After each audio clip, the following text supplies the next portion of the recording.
It's September 1999, and there's been a serious nuclear accident at Tokaimura in Japan. A major radioactive leak at a uranium processing plant in Japan has triggered a nuclear emergency. Ministers have said the situation is worse than expected, and it could be the most serious nuclear accident in the country's history. The leak at a private company in Tokaimura, 75 miles northeast of Tokyo, resulted in radiation soaring to 4,000 times normal levels. Staff at the Tokaimura plant had been mixing nuclear fuel when they accidentally triggered a potentially unstoppable chain reaction.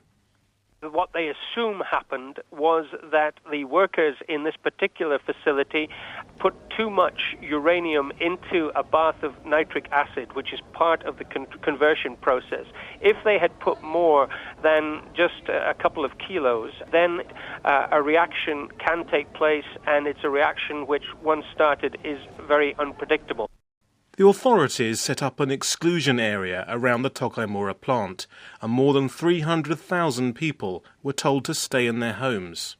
There was clearly a sense of emergency when we went to the control centre. Everybody very busy, looking very anxious, rooms full of people, screens, people with clipboards, carrying great dossiers of information. David Shookman, the BBC science correspondent, covered the accident at Tokaimura. The most revealing incident for me was that we were in the process of recording an interview with one of the senior officials in charge of handling the radiation emergency. And while we were in the midst of the interview, one of his assistants came up, tapped him on the arm, interrupted the interview with apologies, and the man then said, "I have to leave, but I will come back." And up to that moment, they had been desperate to reassure us that they were in charge of everything. But then this happened, and when the man came back to resume the interview, he revealed that they were actually going to expand the size of the exclusion zone, which just gave me the impression that things were changing perhaps faster than they had acknowledged, that they were less in control. So that led us to feel very, very cautious. Unsure of the information they were receiving, the BBC team put their safety first. We found the whole experience very unnerving. We as a team just decided that we were not feeling comfortable about going as close to the plant as we might have done. From war reporting experiences, I wanted, as the correspondent, to apply what I felt was a useful principle from reporting conflicts. If one member of your team feels uneasy and indeed scared, the whole team doesn't argue about it. You take the safer option. And actually, I felt particularly sorry for local people who probably had even less access to information than we did. And I really did wonder what they must be going through, not really knowing actually how bad things were. The situation is changing, very shaky. Nobody knows exactly what is happening because nobody can have access to the spot itself because of the radiation level is too high. It's a very frightening accident. This was a region where a great many people work in different aspects of the nuclear industry or work as subcontractors to it, so the fate of those workers was of huge concern. And then everybody wanted to know which way the wind was blowing and where it was carrying the nuclear material in the atmosphere, because that was of direct concern to people's health. We did one day make a visit to the countryside and spoke to people in a cottage farming couple, and they were certainly very polite, very relaxed, very calm, but I did detect this quiet resentment, I suppose you could describe it as, of the fact that they probably were not getting the truth from the authorities. They weren't going to do anything about it. They certainly weren't going to be outspoken about it or anything like that. But I think there was a kind of almost a quiet resignation of the fact that they weren't getting the whole story. There was even more public concern in Japan when it became clear how the original accident had happened.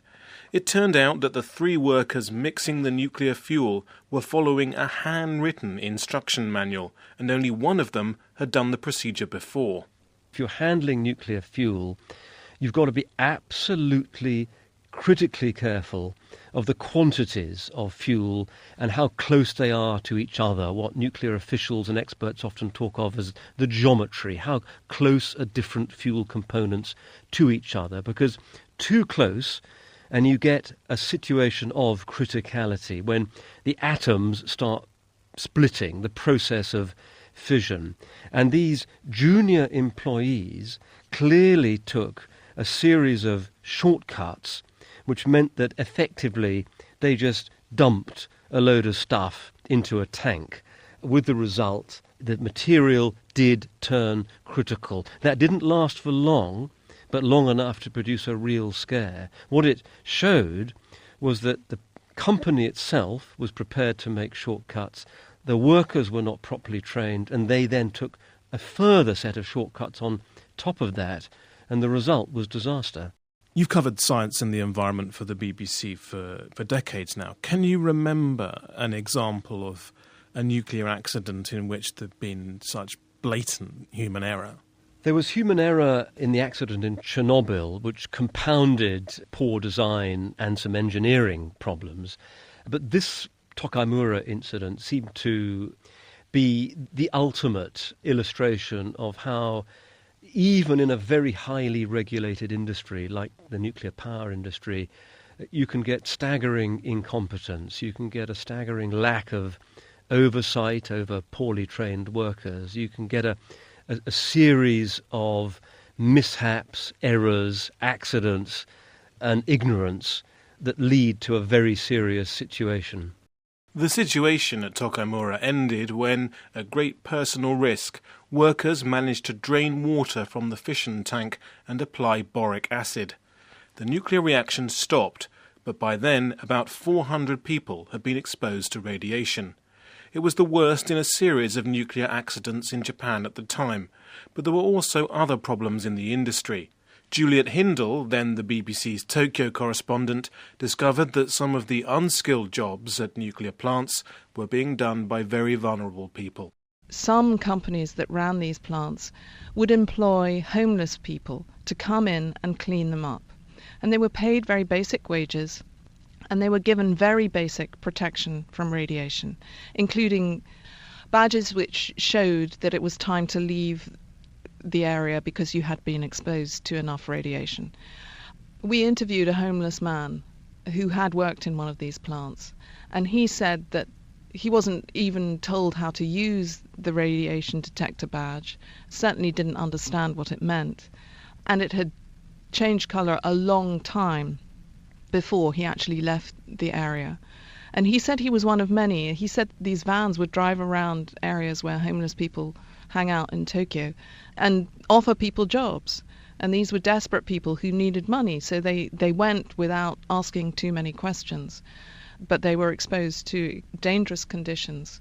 After the Tokaimura accident, the Japanese government improved safety controls and introduced proper emergency plans for the industry. Regulation of private nuclear companies was also tightened up. But Tokaimura was to have a tragic legacy. 2 of the workers who made that original mistake died slow deaths from radiation sickness.